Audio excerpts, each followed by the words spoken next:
এরকমই একদিনের কথা।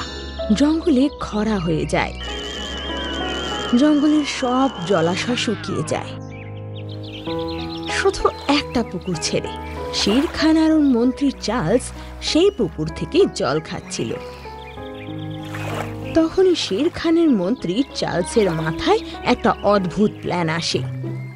ও শের খানের দিকে তাকিয়ে বলে, মহারাজ, জঙ্গলের সব পুকুর শুকিয়ে গেছে, শুধু এই পুকুরটাই রয়ে গেছে। তোমার বলার মানেটা কি বন্ধু? আমার বলার মানে হচ্ছে, জঙ্গলের সব জন্তুরা যদি এখান থেকে জল খায়, এই পুকুরের জল শেষ হয়ে যাবে।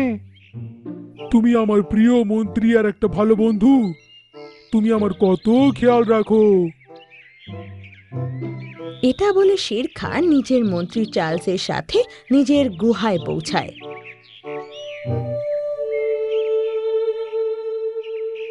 আর চার্লস গিয়ে জঙ্গলের সব পশুদের কাছে ঘোষণা করে যে আজ থেকে জঙ্গলের কোনো পশুই সেই পুকুরে জল খেতে পারবে না।